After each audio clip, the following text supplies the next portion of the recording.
አስተማሪዎቻቸው በሙሉ ምጥ ላይ ናቸው ያሉት። ምጥ ላይ ናቸው ያሉት። መቼ እንደሚስተቀር ያችን ቀን የሚያውቅ የለም ተብሏል። ኢየሱስ ሁሉን ያውቃል ወደሚል ኮንክሉዥን የመጡለታ ኢየሱስ አብ ነው ብሎ ሊያምኑ ስለሆነ ጭንቀት ውስጥ ናቸው ያሉት። ምጥ ላይ ነው።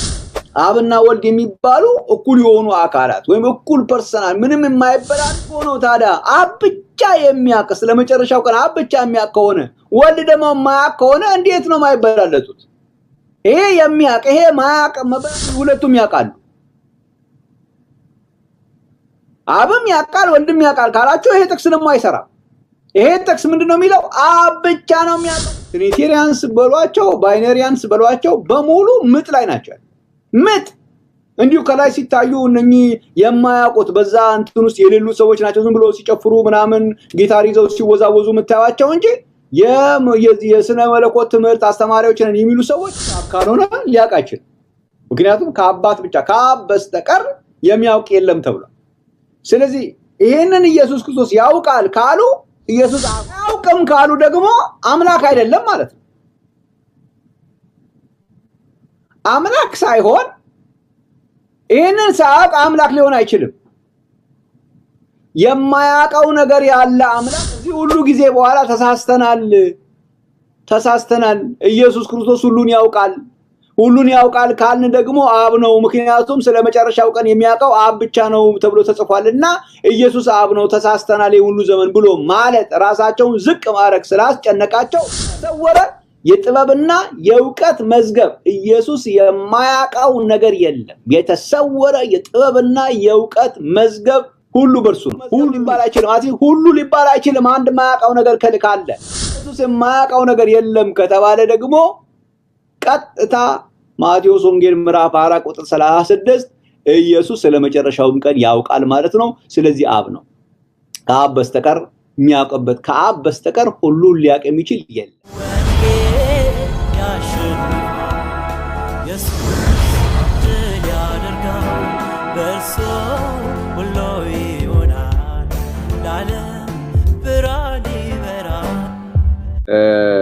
ቁጥር 36ን በመናነብበት ጊዜ ስለዚያች ቀን ወይም ስለዚያች ሰዓት ግን ከአባት ብቻ በቀር የሰማይ መላእክትም ቢሆኑ ልጅም ቢሆን የሚያውቅ የለም ይላል እና ይሄንን ብዙ የመጽሐፍ ቅዱስ አጥኚዎች ነን የሚሉ ሰዎች የተመራማሪዎች ነን የስነ መለኮት ምሁራን ነን የሚሉ ሰዎች ሁሉ በዚህ ጉዳይ ላይ ሐሳብ አለን ሲሉ ሰማለው። ማቴዎስ ወንጌል ምዕራፍ 24 ቁጥር 36ን ስናይ ሌሎች የመጽሐፍ ቅዱስን ሐሳቦች የሚተረጎሙባቸው መንገዶች አሉ። አንዳንድ ቦታ በሌላ ቋንቋ the 3C የሚባል እይታ አለ። አንድ ነገር መፈተሽ አለበት ወይም የመጽሐፍ ቅዱስ ሐሳብም በእነኚህ በሶስት አቅጣጫዎች መታየት አለበት። ከነኚህ ከሶስቱ በአንዱ ላይ ነው የሚወድቀው ብሎ የሚታሰባል። አሁን 3C የሚባለው ኮንቴክስቹዋል፣ ኮንሴፕቹዋል እና ኮንቪክሽን የሚባል ነገር አለ። አሁን ይሄ ኮንቴክስቹዋል የሚባለው በአማርኛችን አውድ የምንለው ነው። ከአውዱ አንፃር የአውዱ ላይ እንዴት ተብሎ ነው የተተረጎመው? አውዱ ላይ እንዴት በአውዱ መሰረት ስንመለከተው እንዴት ነው የዚህ ሐሳብ እይታ የሚሆነው ወይም የዚህ ሐሳብ ትርጉም የሚሆነው? ከአውዱ አንፃር የሚባለው ወይም ደግሞ አውዳዊ የምንለው ፍቺ አለ እዛው መጽሐፉ ላይ ነው።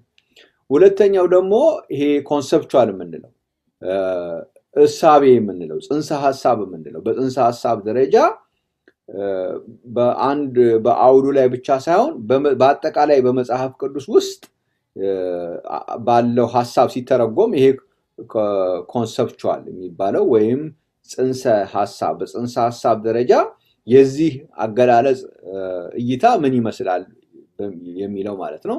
ኮንቪክሽናል የሚባለው ደግሞ በኮንቴክስቹዋልም በአውዳዊውም እይታ ውስጥ የሌለ ወደግሞ እንዲሁም ደግሞ በጽንሰ ሐሳብ ደረጃም በመጽሐፍ ቅዱስ ላይ የሌለ ሰዎች ግለሰቦች በራሳቸው የኔ መረዳት ብለው የሚይዙት አለ ማለት ነው።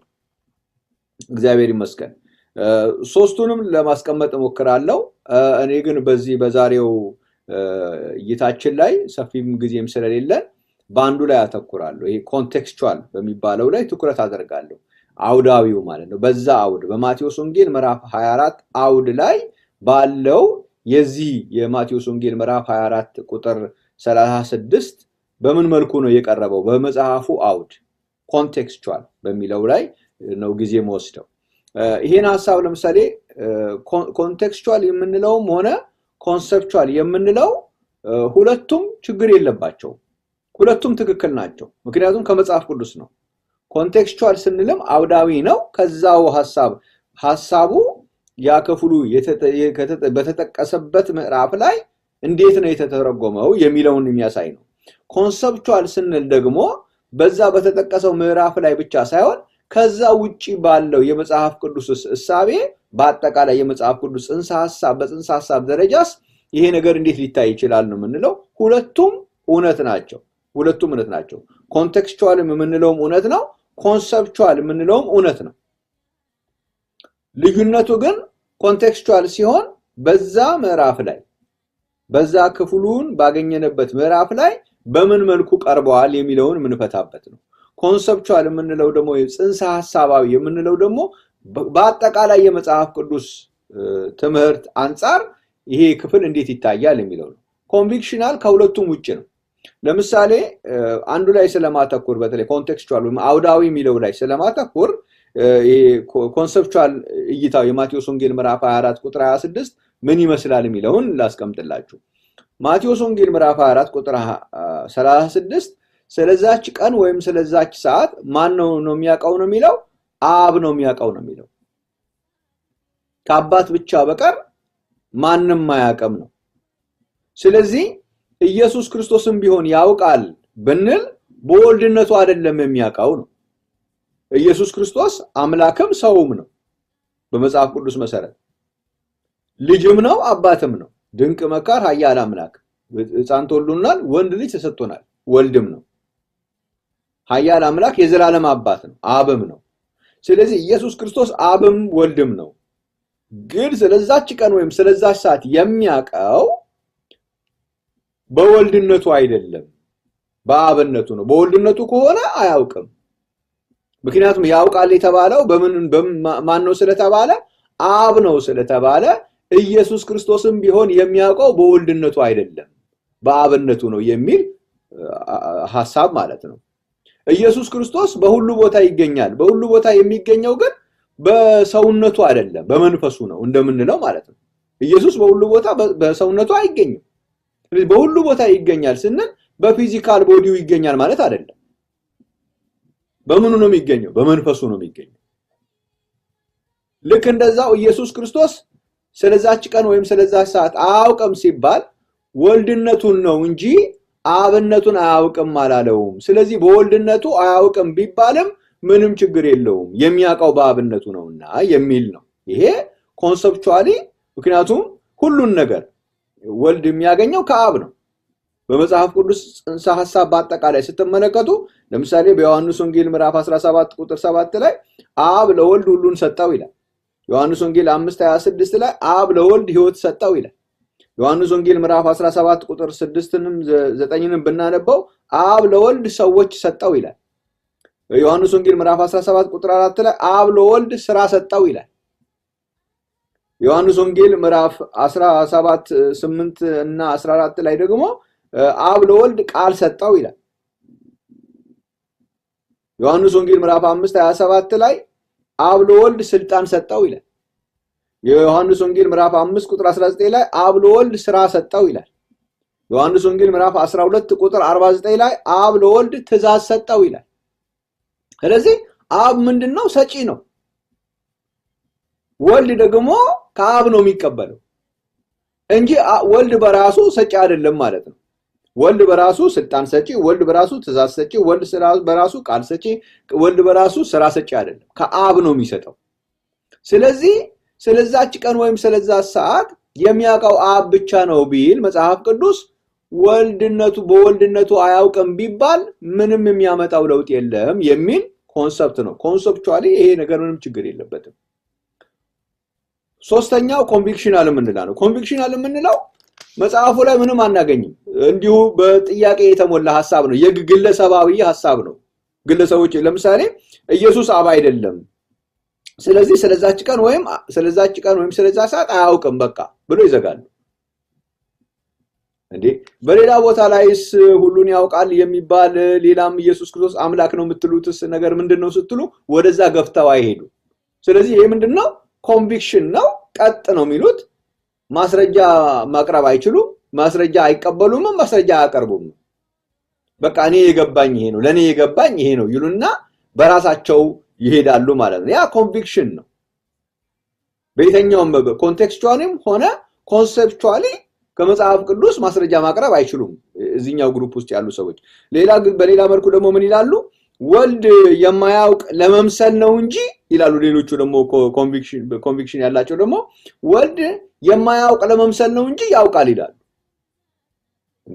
ይሄም ኮንቪክሽን ነው የሚሆነው እንጂ ኮንሴፕቹዋሊ ወይም ደግሞ ኮንቴክስቹዋሊ ምንም አያመጡም። ወልድ ምንድነው የማያውቅ ለመምሰል ብሎ የሚባል ነገር የለም። አብ ብቻ ነው የሚያውቀው ማለት ለመምሰል ብሎ የሚባል ነገር የለም። የሚያውቀው ከአባት ብቻ በቀር ስለሚል ከአብ በቀር ሌላ የሚያውቅ እያለ ኢየሱስ ለማስመሰል ብሎ ነው ከአብ ብቻ በቀር ያለው ከተባለ ኢየሱስ ክርስቶስ ለማስመሰል ሲል ይዋሻል ወደሚለው ነገር ነው የሚሄደው። ስለዚህ ያ አያስኬድም። ስለዚህ እንደዚህ አይነት ሐሳብ ያላቸው ምንድናቸው? ፐርሰናል ኮንቪክሽን ነው፣ የግል ኮንቪክሽን ነው እንጂ ከመጽሐፍ ቅዱሱ ላይ ከኮንሰፕት ደረጃም ከመጽሐፍ ቅዱስ ኮንሰፕት ከመጽሐፍ ቅዱስ እንሳ ሐሳብ ደረጃም ሊያስረዱን የሚችሉት ነገር የላቸውም። እንደዚሁም ደግሞ ከመጽሐፍ ቅዱስ ኮንቴክስት ወይም ደግሞ ከመጽሐፍ ቅዱስ አውድ አንፃርም ይሄንን ክፍል ሊያብራሩ የሚችሉበት መንገድ የላቸውም ማለት ነው። እኔ ግን ዛሬ የማተኩረው በአውዳዊ ይዘቱ ላይ ነው። በራሱ በዛ ክፍል በተቀመጠው አውድ መሰረት እንዴት ነው ልናይ የምንችለው የሚለውን ነገር እንግዲህ እሱን ነው ያያየን የምንሄደው። እግዚአብሔር ይመስገን። ይሄ ጥቅስ የሚያሳየው ኢየሱስ ክርስቶስ አብ አለመሆኑን ያሳያል። ኢየሱስ አብ አለመሆኑን ለማሳየት ነው ይሄን የተናገረው ነው የሚሉት። ምክንያቱም ስለዚያች ቀን ወይም ስለዚያች ሰዓት ከአባት ብቻ በቀር የሰማይ መላእክትም ቢሆኑ ልጅም ቢሆን የሚያውቅ የለም ብሏል። ስለዚህ ይሄ ጥቅስ የሚያሳየው ኢየሱስ ክርስቶስ አብ አለመሆኑን ነው የሚያሳየው ይላል። ይሄ ትልቅ ስህተት ነው አይልም። ይሄ ጥቅስ አብ ብቻ ነው የሚያውቀው አለ እንጂ አብ ብቻ ነው የሚያውቀው አለ እንጂ ኢየሱስ ክርስቶስ አያውቅም አይልም። ይሄ ጥቅስ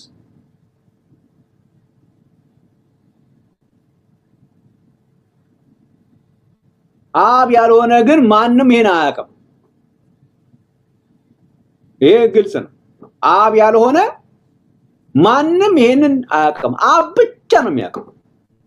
ይሄንን ነው የሚያስረዳ ይሄ ጥቅስ። ምክንያቱም ከአባት ብቻ በቀር ነው።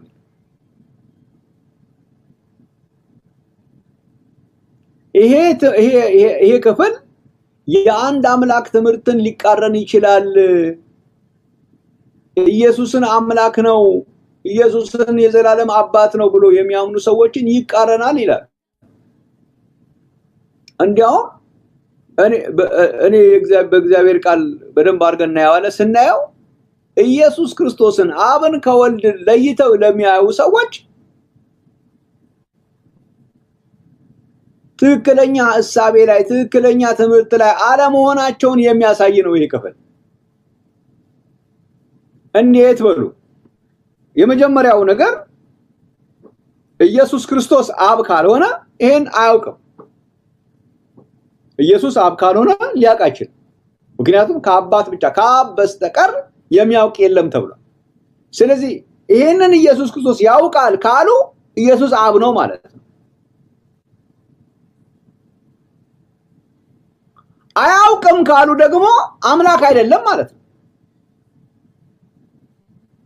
አምላክ ሳይሆን ይሄንን ሳያውቅ አምላክ ሊሆን አይችልም።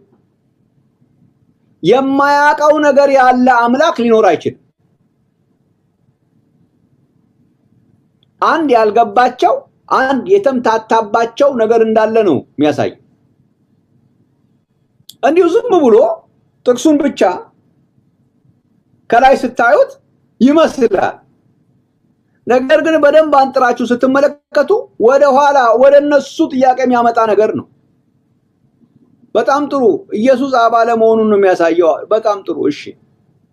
እና አብና ወልድ ደግሞ እኩል ናቸው ብላችሁ ነው የምትሉት? አዎ። ኢየሱስ ክርስቶስ ስለመጨረሻው ቀን የማያውቅ ሆኖ ከአብ ብቻ ነው የሚያውቀው ተብሏል። ኢየሱስ ደግሞ ወልድ ብቻ ነው ካሉ ወልድ አያውቅም ማለት ነው። የሚያውቀው አብ ብቻ ነው። እውነት ነው ደግሞ ተብሎ ተጽፏል። የሚያውቀው አብ ብቻ ነው። አብ ያልሆነ ይሄን ሊያውቅ አይችልም ከአብ በስተቀር ተብሎ ተጽፏል። ከአብ በስተቀር ማንም አያውቅም ተብሏል። ስለዚህ የሚያውቀው አብ ብቻ ነው። ትክክል ነው። ኢየሱስ ግን ወልድ ብቻ ከሆነ እንዴት አድርጎ ከአብ ጋር እኩል ናቸው ሊሉን ይችላል? እግዚአብሔር ይመስገን። አብና ወልድ የሚባሉ እኩል የሆኑ አካላት ወይም እኩል ፐርሰናል ምንም የማይበላለጡ የማይተናነሱ አይበላለጡ ከሆኑ እንዴት አድርጎ ነው ታዲያ አብ ብቻ የሚያውቅ ስለመጨረሻው ቀን አብ ብቻ የሚያውቅ ከሆነ ወልድ ደግሞ የማያውቅ ከሆነ እንዴት ነው የማይበላለጡት? ይሄ የሚያውቅ ይሄ ማያውቅ መበላለጥ አይደለም ነው? ሁለቱም ያውቃሉ። አብም ያውቃል ወልድም ያውቃል ካላችሁ ይሄ ጥቅስ ደግሞ አይሰራም። ይሄ ጥቅስ ምንድነው የሚለው? አብ ብቻ ነው የሚያውቀው ነው የሚለው። ስለዚህ ኢየሱስ ክርስቶስ ይሄንን የሚያውቅበት የመጨረሻውን ቀን የሚያውቅበት መንገድ ካለ ኢየሱስ ክርስቶስ ወልድ ብቻ አይደለም ማለት ነው። ካወቀ ያውቃል ካሉ አይ ያውቃል ካሉ እንግዲህ የሚያውቅ ከሆነ አብ ሊሆን የሚያውቅ ከሆነ አብ ሊሆን። ምክንያቱም ከአብ በስተቀር ይህችን ቀን ሊያውቅ የሚችል ማንም የለም። ቢያንስ ሌላው ቢቀር አምላክ አይደለም ብሎ መካድ አለባቸው።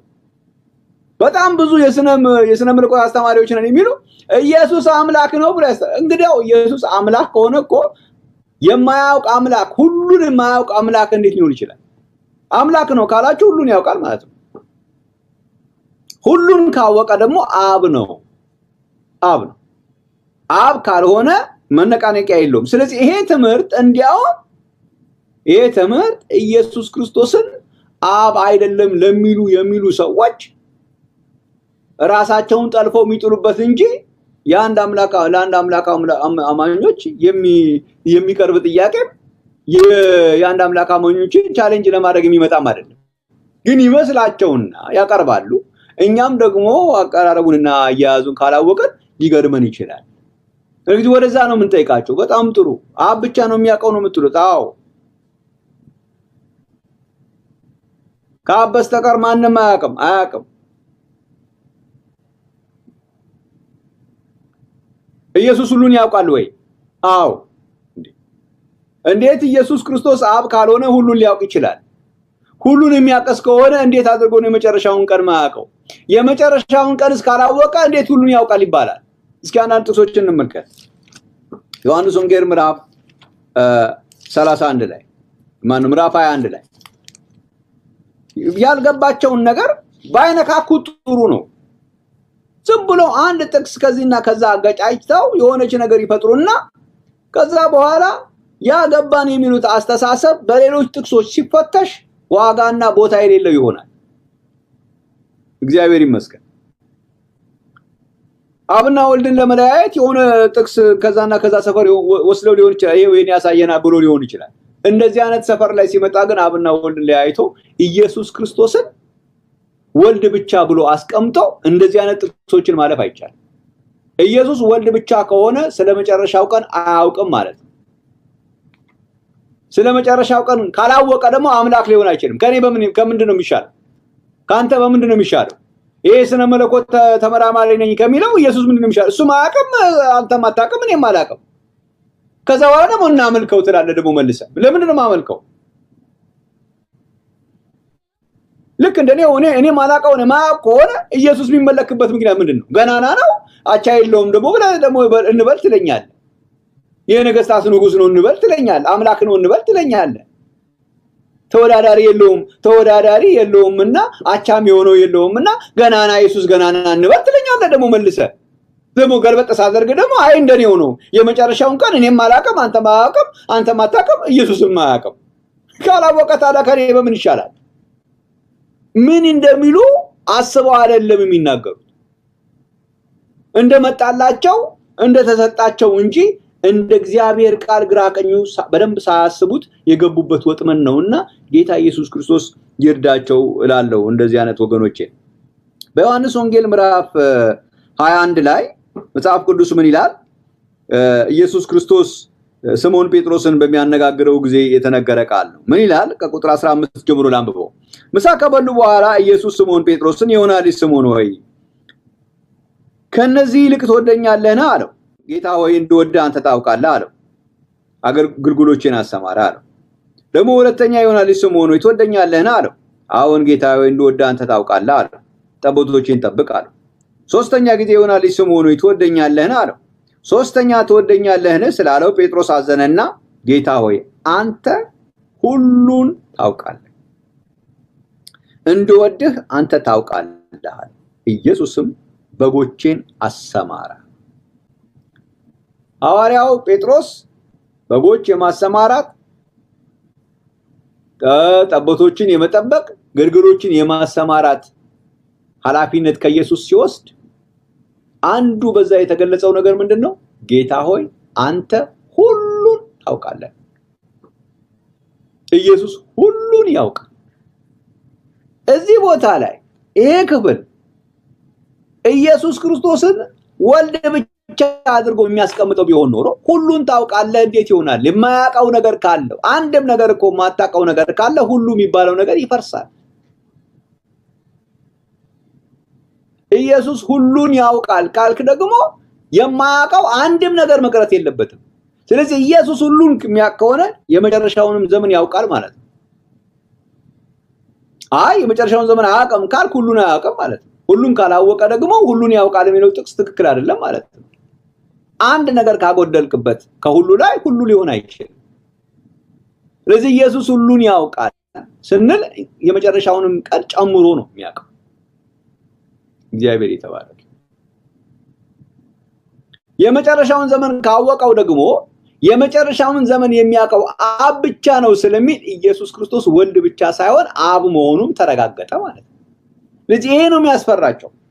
የሥነ መለኮት አስተማሪዎች ነን የሚሉ ሰዎች እዚህ ጋር ሲደርሱ የሚጨንቃቸው ይሄ ነገር ወልድን አያመለክትም ብለው የሚሉ ሰዎች የሚጨንቃቸው ለምንድን ነው? ይሄ ነገር እዚህ ቦታ ላይ ወልድንም አያውቅም ብሎ ለመሻገር የሚያስቡት ጌታ ኢየሱስ ክርስቶስ የተመሰገነ ይሁን ኢየሱስን አብ ሊያደርግባቸው ስለሚችል ነው።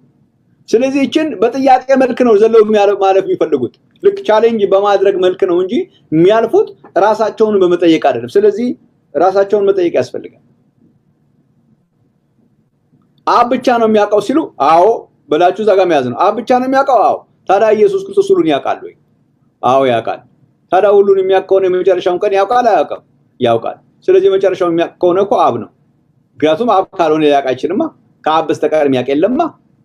መነቃነቂያ የሌለው ኢየሱስ ክርስቶስ ራሱ አብ ራሱ አምላክ መሆኑን ከሚያሳዩ የመጽሐፍ ቅዱስ ጥቅሶች መካከል አንዱ ይሄ ነው። ከዚህ በፊትም መሄድ አይችሉም። ከአብ በስተቀር ይሄን የሚያውቅ የለም ተብሏል። ስለዚህ ኢየሱስ ክርስቶስ ይሄንን የመጨረሻውን ቀን ካላወቀ አምላክም አይደለም፣ ሁሉን አዋቂም አይደለም። ሁሉን አዋቂ ነው ከተባለ አምላክ ነው ከተባለ የመጨረሻውን ቀን ያውቃል ማለት ነው። የመጨረሻውን ቀን ደግሞ ካወቀ አብ ነው ማለት ነው። ከአብ በስተቀር የሚያውቅ ስለሌለ እግዚአብሔር የተባረከው። ስለዚህ ነው ኢየሱስ ክርስቶስ በዚህ ክፍል ላይ ስታዩ ራሱን አላካተተም። ራሱን ካላዋቂዎች መካከል ራሱን አላደረገም። ለምን? እሱ ራሱ ማን መሆኑን ስለሚያውቅ። ለምሳሌ ቁጥር 41 ላይ ባነብላችሁ ምን ይላል? ጌታ ኢየሱስ ክርስቶስ ይመስገን። ከ40 ጀምሮ ላንብብላችሁ። በዚያን ቀን ሁለት ሰዎች በእርሻ ይሆናሉ፣ አንዱ ይወሰዳል፣ አንዱም ይቀራል። ሁለት ሴቶች በወፍጮ ይፈጫሉ፣ አንዲቱ ትወሰዳለች፣ አንዲቱም ትቀራለች። ጌታችሁ በምን አይነት ሰዓት እንዲመጣ አታውቁምና እንግዲህ ንቁ አለ። እናንተ አታውቁም ነው ያለው። እሱን አልጨመረም። አናውቅምና አላለም።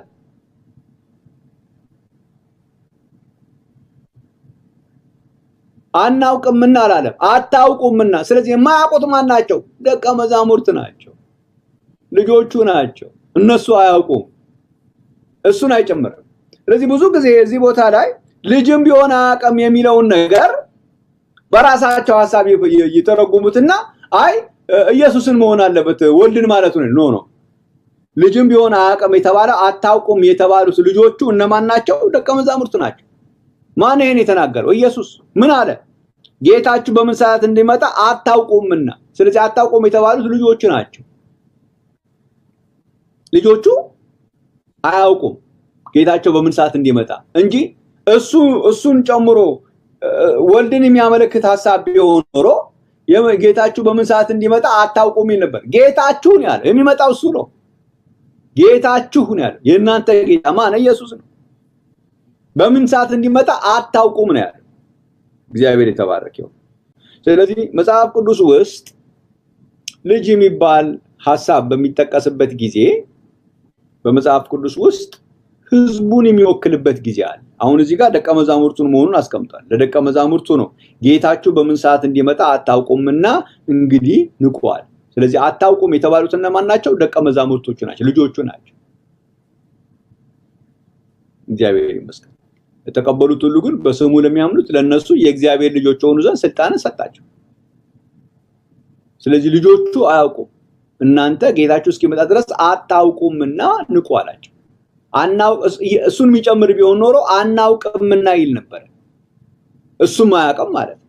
ኢየሱስ ግን ስለሚያውቅ እና የጌታችሁ በምን ሰዓት እንዲመጣ አታውቁምና ብሎ አብራርቶታል። እዛው ማቴዎስ ወንጌል ምዕራፍ 24 ቁጥር 42።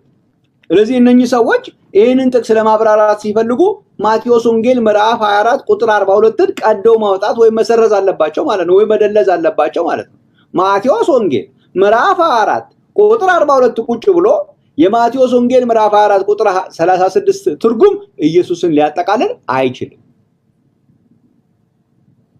እግዚአብሔር ይመስገን። ስለዚህ እዛ ቦታ ላይ አያውቁም የተባሉት እነማን ናቸው የሚለውን ለማየት ቁጥር 42 ላይ መሄድ ነው።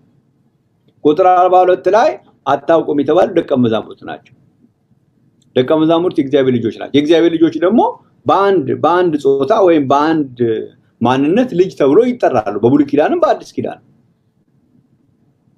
ለምሳሌ በብሉይ ኪዳን ብትሄዱ በዘጸአት መጽሐፍ ምዕራፍ 24 ላይ ምዕራፍ 4 22 ላይ እግዚአብሔር እንዲህ ይላል፣ እስራኤል የበኩር ልጄ ነው። እግዚአብሔር ይመስገን። በሙሴ በኩል ለፈርዖን እየተነገረ ነው። እግዚአብሔር እንዲህ ይላል፣ እስራኤል የበኩር ልጄ ነው፣ ይገዛልኝ ዘንድ ልጄን ልቀቅ አለው ይላል። እግዚአብሔር ይመስገን። ስለዚህ እስራኤል አሁን ያንን ህዝብ ነው። እግዚአብሔር ይመስገን። ህዝቡን አልለቀም አለ። እግዚአብሔር ደግሞ ልጄን ልቀቅ አለ። ስለዚህ ልጄ ብሎ ነው የጠራው። አንድ ልጅ ነው የሚያየው፣ ግን ህዝቡን ነው። እግዚአብሔር ይመስገን። ስለዚህ እግዚአብሔር ህዝቡን ልጄ ብሎ በአንድ የበኩር ልጄን ልቀቅ ብሎ ነው ያለው። አንድ ልጅ የበኩር ልጄ ብሎ ነው የተጠቀሰው ማለት ነው። ልክ እንደዚሁ ገላትያ መጽሐፍ ምዕራፍ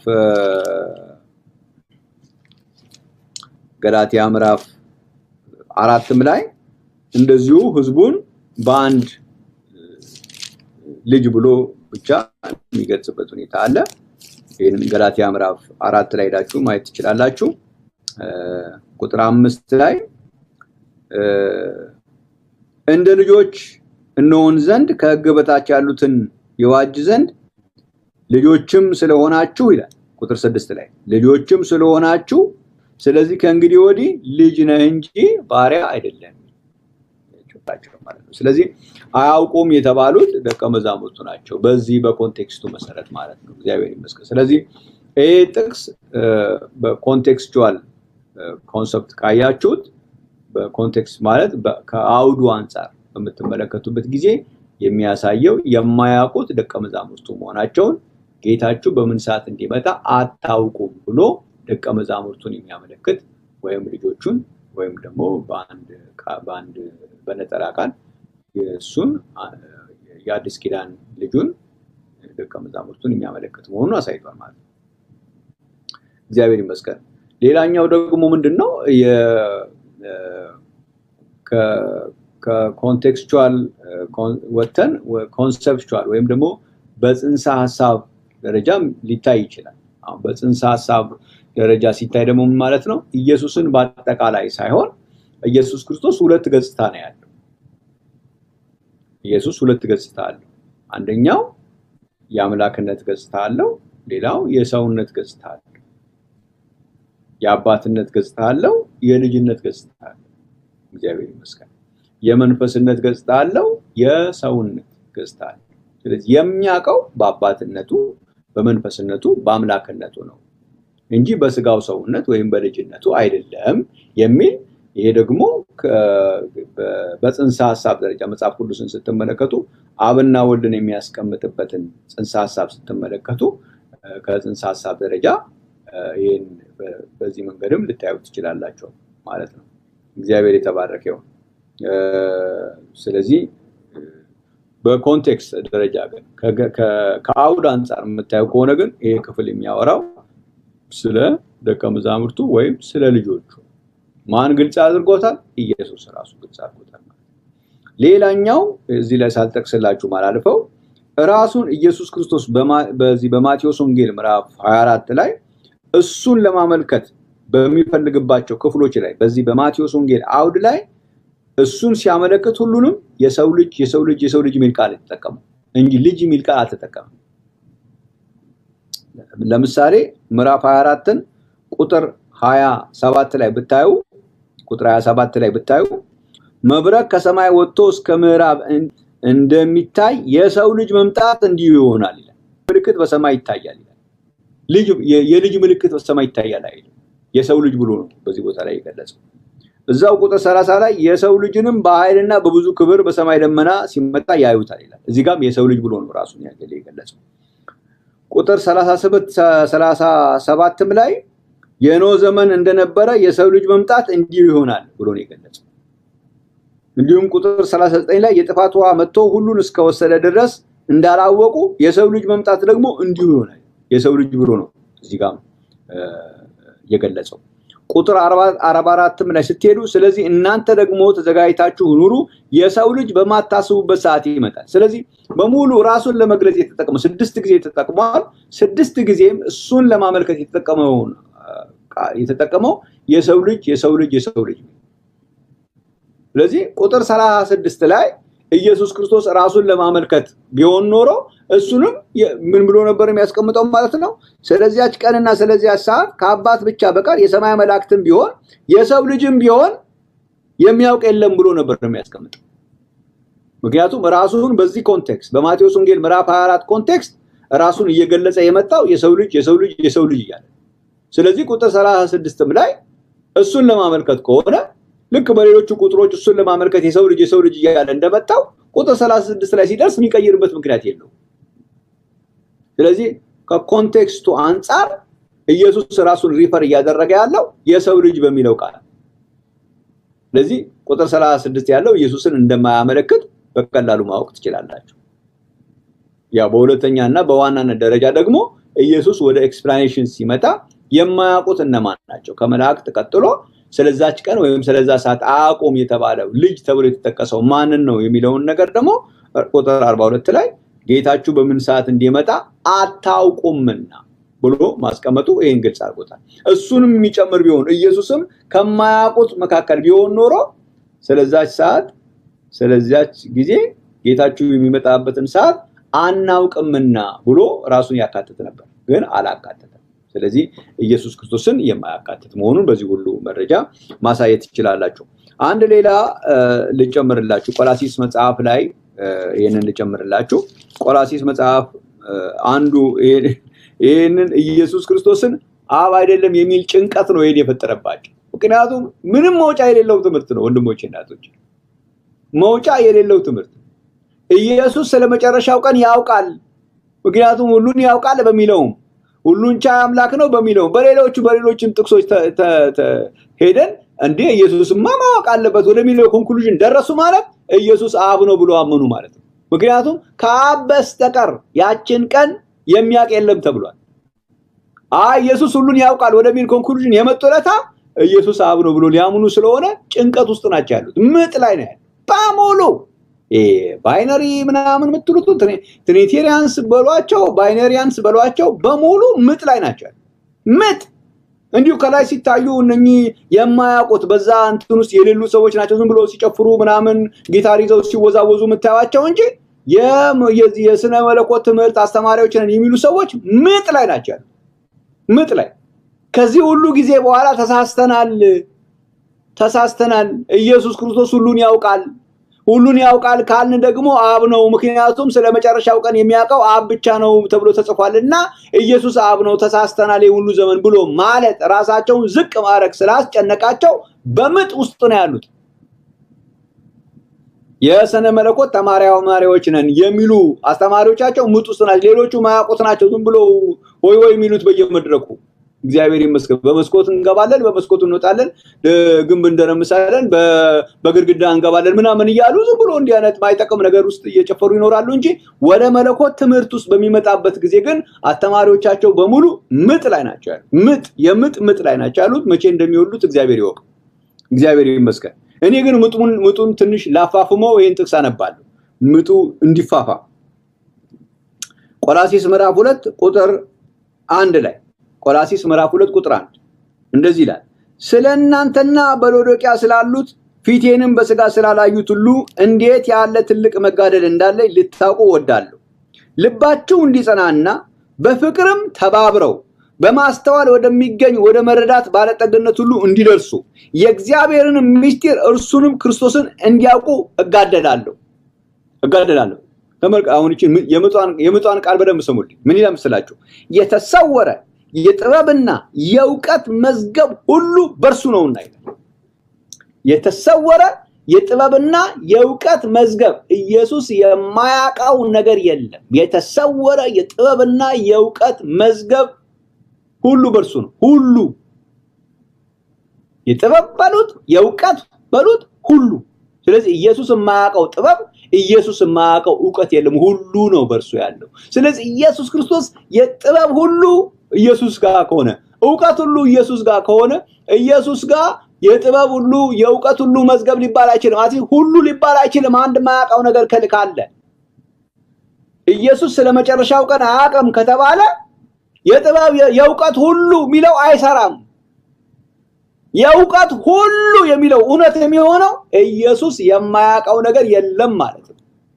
ኢየሱስ የማያውቀው ነገር የለም ከተባለ ደግሞ ቀጥታ ማቴዎስ ወንጌል ምዕራፍ 4 ቁጥር 36 ኢየሱስ ስለመጨረሻው ቀን ያውቃል ማለት ነው። ስለዚህ አብ ነው። ከአብ በስተቀር የሚያውቅበት ከአብ በስተቀር ሁሉን ሊያውቅ የሚችል የለም። ከአብ በስተቀር የመጨረሻውን ዘመን የሚያውቅ የለም። ይሄን ማንም አማኝ ነኝ የሚሉ በሙሉ እንደዚህ ነው የሚያርበተብታቸው። ይሄን ጥያቄ ብትጠይቋቸው እንደዚህ ነው የሚንቀጠቀጡት በሙሉ። እኛ ስለማን ጠይቃቸው ነው እንጂ የምስክርነታችን ራሱ ጅማሬ ማድረግ ትችላላችሁ። ዮሐንስ ማቴዎስ ወንጌል ምዕራፍ 24 እስኪ እንመለከተው ብላችሁ ከዛ መጀመር ነው። ይሄን ነገር ኢየሱስ ያውቃል እንዴ? አያውቅም። ታዲያ ካላወቀ እንዴት አድርጋችሁ ነው ኢየሱስ ሁሉን ያውቃል የሚሉ ጥቅሶች እንዴት ነው የምታረጓቸው? ዮሐንስ ወንጌል ምዕራፍ 21 ቁጥር 17 ላይ ኢየሱስ ሁሉን ያውቃል ተብሏል። እንዴት ነው ሁሉን የሚያውቀው? የመጨረሻውን ዘመን ማያውቅ ከሆነ እንዴት አድርጎ ነው የዕውቀትና የጥበብ ሁሉ መዝገብ የሚሆነው? ኢየሱስ የማያውቀው ነገር ካለ እንዴት ዕውቀት ሁሉ በሱ ይሆናል? አትሊስት አንድ ነገር ማያውቅ ከሆነ ዕውቀት ሁሉ እሱ ጋር የለም። ቢያንስ አንድ ነገር ስለማያውቅ እንዴት አድርጋችሁ ነው ብላችሁ ይሄ በዚህ እንኳን ብትሄዱ የማያፈናፍን እውነት በእጃችን እንዳለ፣ ትልቅ ብርሃን በእጃችን እንዳለ፣ ትልቅ እውነት በህይወታችን እንዳለ እግዚአብሔርን እናንተም እግዚአብሔርን የምታከብሩበት ሌሎችም ብርሃን የምትሆኑበት ትልቅ ምስጢር ያለንበት ነው። እግዚአብሔር የተመሰገነ ይሁን። ሌሎች ደግሞ መጸለይ ያለበት በእውነት በጣም ልም ያለ ጨለማ ውስጥ ነው ያሉት። የሚናገሩትና የሚሉት የሚዘምሩትና የሚያወሩት ምንም አይገናኝ ነገር እኮ ነው። በቃ እርስምቱ ምትትምትት ያለ የተምታታ ነገር እኮ ነው። በጣም እኮ የሚገርም እኮ ነው። በጣም በሚገርም ሁኔታ የተምታታ ነገር ነው። አንዳንድ ጊዜ አቻ የለውም ተወዳዳሪ የለውም አቻ የለውም ካልክ በኋላ አይ ሁለት አሉ ሶስት አሉ አቻ የለውም ካልክ በኋላ ተወዳዳሪ የለውም ካልክ በኋላ ከዛ እንደዛ በዚህ በኩል አቻ የለውም ተወዳዳሪ የለውም ብለህ ዘመር ብለህ በዚህ በኩል ደግሞ እንዲ በቃ ግራ የገባው ነገር ነው። ሁሉን የሚችል ጌታ ነው ካልክ በኋላ ሁሉን ያውቃል ካልክ በኋላ ከዛ ደግሞ አይደለም ብለህ ከተከራከረ እንዴት ይሆናል? የመጨረሻውን ዘመን ማያውቅ ነው ካልክ እንዴት አድርጎ ሁሉን አዋቂ ይሆናል? የተምታታ ትምህርት ውስጥ ነው ዓለም ያለችው። እግዚአብሔር የተባረከ ይሁን። ጌታ ኢየሱስ ክርስቶስ ይሄንን ስለገለጠልን ይሄንን ስላበራልን እግዚአብሔርን በጣም አመሰግናለሁ።